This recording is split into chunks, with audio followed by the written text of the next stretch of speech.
drugs were there. I did not put the narcotics there.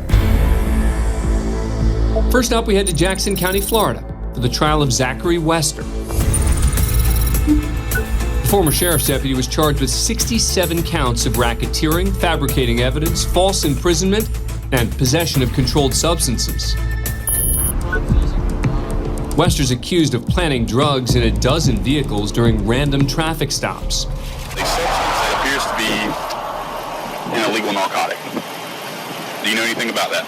I do not.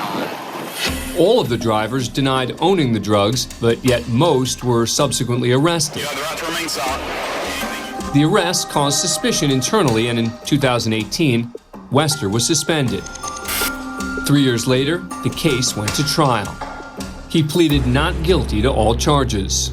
This is a case about an abuse of an incredible power, about the abuse of the incredible trust that we all put, and we have to put, in law enforcement in a society. The prosecution relied on the defendant's own body cam footage to help argue their case. Stephen Van, a convicted felon, had recently gotten out of jail when Wester supposedly found methamphetamine in his car. Have you ever seen this before? No, what is that? I'm just trying to figure out how that stuff got in your car. You're gonna go to jail today for possession of methamphetamine, okay? Oh man, dude, I'm serious, dude. Anything, what you want me to do, man? Like the other drivers who testified, Van gave the officer permission to search his car because he claims he had nothing to hide. And I knew my truck was clean. I knew it was. While the jury got to watch most of the traffic stops, some recordings had mysteriously disappeared. Why in the world would that have been deleted? I wish I knew that answer. Ironically, body cam footage would become the strongest element in the prosecution's case, especially when it came to Teresa Odom. Hi, how are you? I'm good. At first, the officer's polite, even playful. Anything in the vehicle I need to be concerned about? Bombs, hand grenades, rocket launchers? Okay. While Odom stands behind the vehicle, Wester begins his search.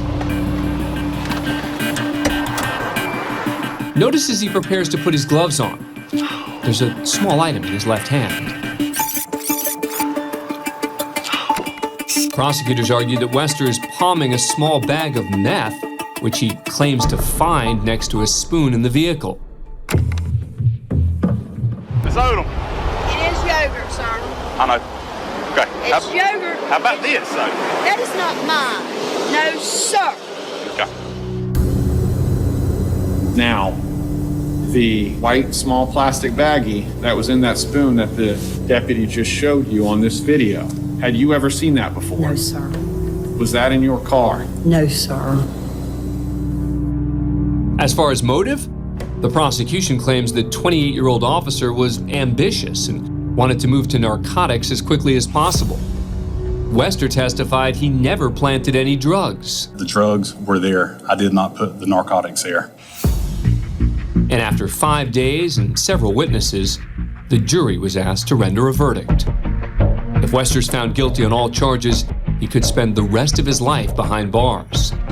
After 7 hours, the jury returns with its verdict. In the state of Florida versus Zachary Tyler Wester, we, the jury, find as follows as to the counts charged and the information. Count 1, guilty of racketeering as charged.